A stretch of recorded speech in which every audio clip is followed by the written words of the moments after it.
Alors revenons rapidement sur le module 2, dans lequel on voit principalement les notions de fréquence, fréquence cumulée, fréquence relative et ainsi de suite, et les graphiques qu'on peut construire à partir des tables de fréquences. Donc prenons tout de suite un exemple. Ici on a une variable discrète, c'est-à-dire qui peut prendre un nombre dénombrable de valeurs, 1, 2, 3, 0, 4, 5, etc. Et puis on a des observations ici, on a une liste d'observations. Donc de ça, on voit que la valeur 1 a tendance à apparaître plus que la valeur 5, mais on n'en sait pas vraiment plus en regardant juste les données comme ça. Donc ce qu'on peut faire, c'est construire une table de fréquences. Ici, on a toutes les valeurs possibles pour notre variable, qui est le nombre de médicaments qui ont été pris pendant les 2 derniers jours. Donc ça va de 0 à 8. La fréquence, c'est le nombre de fois qu'on a observé chacune de ces valeurs-là. Donc par exemple, on a observé 103 fois dans notre échantillon des personnes qui ont pris 5 médicaments pendant les 2 derniers jours. Ensuite, la fréquence relative, c'est simplement la fréquence, mais par rapport à la taille de l'échantillon. Donc par exemple ici, dans notre échantillon, 26,7% des gens ont pris au cours des 2 derniers jours un médicament. Ou alors 1,2% des gens ont pris des 2 derniers jours 6 médicaments. La fréquence relative cumulée, c'est comme la fréquence relative, sauf qu'on cumule de valeur en valeur. Donc par exemple ici, cette information, c'est que 91,1% des gens dans notre échantillon ont pris 3 médicaments ou moins durant les 2 derniers jours. Et enfin, la fréquence cumulée, c'est juste la même chose, mais au lieu qu'on travaille avec la fréquence relative, on travaille avec la fréquence absolue. Ensuite, si on a une variable continue, alors on ne peut plus compter le nombre d'occurrences d'une valeur en particulier, mais ce qu'on va faire, c'est qu'on va créer des classes dans lesquelles on va compter le nombre d'occurrences de données. Par exemple, ici, les classes qui ont été choisies, c'est des classes de largeur égale, de 0 à 2, de 2 à 4, et ainsi de suite, jusqu'à de 26 à 28. Et là, cette fois-ci, les fréquences, ça va être la fréquence d'apparition de données à l'intérieur de chacune des classes.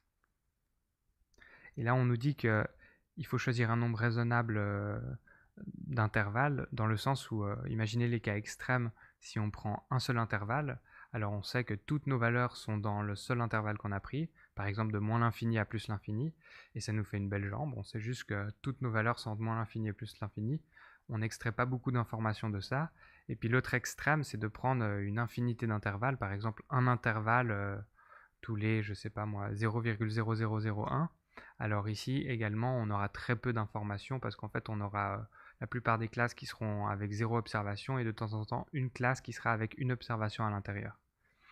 Donc effectivement, il y a un nombre raisonnable d'intervalles à choisir. Et également, on nous indique que les classes ne doivent pas nécessairement être de la même largeur. Mais dans ce premier exemple, elles le sont. Et donc, on construit une table de fréquences comme celle que vous avez sous les yeux, dans laquelle il n'y a pas énormément de différence par rapport à celle qu'on a vue précédemment. On a juste une information supplémentaire qui est le point central des classes. Et puis également, peut-être un petit détail, c'est que ce crochet, il veut dire que dans cet intervalle, dans cette classe, le 2 est compris, alors que la parenthèse ici à côté du 4 signifie que le 4 est exclu. Donc par exemple, si on avait une observation qui était exactement égale à 4, alors elle ne tomberait pas dans cette classe, mais dans celle-ci, parce que dans celle-ci, elle est inclue. Voilà, c'est tout pour cela pour l'instant. Ensuite, ça c'est un autre exemple, mais cette fois-ci avec des classes qui ne sont pas de la même largeur. Ensuite, on aborde le cas des données qualitatives. Donc il n'y a pas de révolution par rapport aux données quantitatives discrètes. C'est juste qu'on va changer de vocabulaire. Donc on passe des classes aux catégories et puis les graphiques qu'on pourra faire à partir des tables de fréquences s'appellent cette fois-ci les tuyaux d'orgue, mais ils ont les mêmes propriétés. Typiquement, on va représenter la fréquence ou la fréquence relative. Ici, c'est la fréquence absolue qui a été représentée. Et puis on aura toujours ce type de graphique où on a des bâtons, ici qu'on appelle des tuyaux d'orgue, qui sont séparés par des espaces pour les différentes catégories. Maintenant, quand on a des variables continues, les graphiques qu'on va pouvoir représenter à partir des tables de fréquences s'appellent des histogrammes. Et dans ces histogrammes, ce qui est représenté sur l'axe des ordonnées, normalement ce n'est plus la fréquence relative, mais ça va être la densité. Et la densité, elle est indiquée là en dessous. on la calcule comme étant la fréquence relative divisée par l'amplitude de la classe. Donc pour chaque classe, on a une fréquence relative, mais on a aussi une amplitude, et donc la densité pour chaque classe va être égale à ce calcul, fréquence relative divisée par amplitude. Alors maintenant, je vous ai préparé un petit exemple pour vous illustrer la pertinence du concept de densité dans le cas où on a des classes d'amplitudes différentes. Et l'exemple, c'est le suivant. Imaginez qu'on ait demandé à 15 personnes le nombre de followers qu'ils ont sur leur compte Twitter. Et donc, on a 15 observations. On a représenté ces observations ici sur l'axe des abscisses. Donc là, c'est le nombre de followers. Et on a mis un point au-dessus de la valeur correspondante à l'observation en question. Et donc, on a en tout 15 observations. Vous pouvez compter, il y a 15 points. Et on a décidé de créer des classes d'amplitude de 0 à 100 pour la première classe, de 100 à 300 pour la deuxième classe, et de 300 à 900. Donc chaque classe a une amplitude différente. Et on s'est arrangé, vous avez vu, de telle manière à ce qu'il y ait 5 observations dans chacune des classes. Donc la fréquence relative pour chacune des classes, c'est 1 tiers, ou plutôt 5 quinzièmes, ce qui vaut, enfin 5 sur 15, ce qui vaut 1 tiers. Et donc si on représentait un graphique comme ça, dans lequel on mettait la fréquence relative pour chacune des classes, eh ben, on aurait ce graphique-là, avec les barres en rouge. Et donc vous voyez qu'ici, ça nous donnerait une impression d'uniformité de la répartition des données sur l'axe des abscisses, parce qu'on a exactement la même hauteur pour chacune des barres ici. Or nous, on voit bien que les données ne sont pas réparties de manière uniforme sur l'axe des abscisses, mais qu'elles sont plutôt concentrées à gauche et beaucoup moins concentrées à droite. En revanche, maintenant, si on rapporte la fréquence relative à la largeur de la classe, alors maintenant, on aura le graphique de la densité. Et ce graphique, rien qu'en jetant un coup d'œil, il est bien meilleur dans le sens où il rend bien mieux compte du fait que les données sont plutôt concentrées dans cette région à gauche que dans cette région à droite. Et donc en fait, ce concept de densité veut simplement dire la densité de la fréquence relative dans la classe. Est-ce qu'il y a une grande fréquence relative par rapport à la largeur de la classe? Alors si oui, on aura une grande densité. Et est-ce qu'il y a une petite fréquence relative par rapport à la largeur de la classe? Et si oui, on aura une petite densité.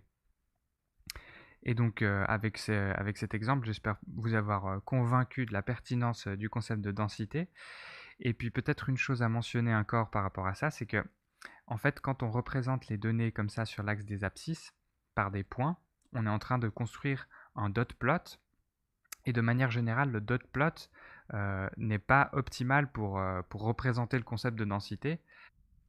Et la raison de ça, c'est qu'il peut y avoir plusieurs observations au même endroit. Et alors avec le dot plot, on verra qu'un seul point. Et donc on aura l'impression qu'il y a une seule observation à cet endroit-là, alors qu'il peut y en avoir un très grand nombre. Mais ici, comme j'ai fait l'hypothèse qu'un point était égal à une observation, alors ce problème ne se posait pas. Et puis, comment dire, cette représentation-là permettait bien de visualiser l'intensité des données à différents endroits de l'axe. Mais on reparle tout de suite du dot plot quand on arrive au slide du dot plot. Alors juste une petite information supplémentaire par rapport aux histogrammes, c'est que étant donné que dans les histogrammes on décide donc de représenter la densité, alors si on calcule l'aire relative à chacune des barres dans notre histogramme et qu'on additionne ces aires, alors on tombera tout le temps et nécessairement sur la valeur 1 ou la valeur 100% si on travaille en pourcentage. Et ça, c'est pas très compliqué à s'en rendre compte, c'est que quand on va calculer donc l'aire d'une barre, on va faire sa base fois sa hauteur. Sa base, c'est l'amplitude, sa hauteur, c'est sa densité. Or, si on fait base, c'est-à-dire amplitude fois hauteur, c'est-à-dire densité, on aura amplitude fois fréquence relative sur amplitude, et donc l'amplitude se simplifie, et donc on aura juste fréquence relative. Donc l'aire d'une barre est égale à la fréquence relative. Et donc ensuite, si on somme ce calcul pour chacune des classes qu'on a, on va sommer toutes les fréquences relatives et on sait que quand on somme toutes les fréquences relatives, c'est-à-dire sur toutes les classes, eh ben on tombe sur 1. Et donc c'est pour ça que sur le slide suivant, on a un exemple avec un histogramme dans lequel on a représenté non pas la densité sur l'axe des ordonnées, mais la fréquence relative.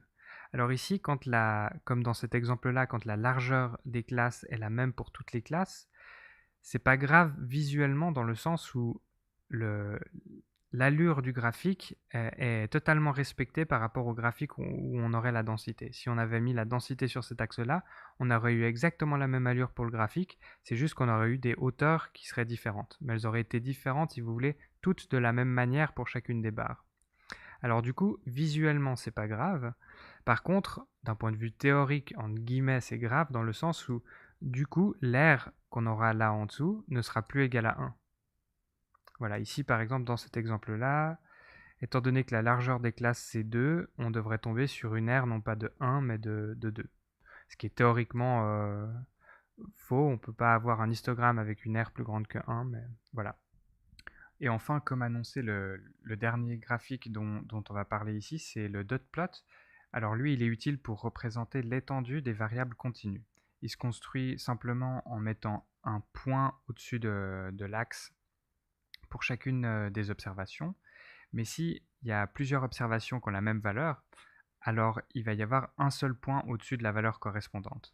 Et donc c'est pour ça qu'on dit que le dot plot permet de visualiser l'étendue des données, parce qu'il nous dit effectivement où est-ce qu'il y a eu des observations, mais il ne nous dit pas à quelle intensité il y a eu des observations. Par exemple, imaginez que pour chacune de ces points, ça correspond à une seule observation, sauf celui-ci qui correspond, mettons, à 100 observations.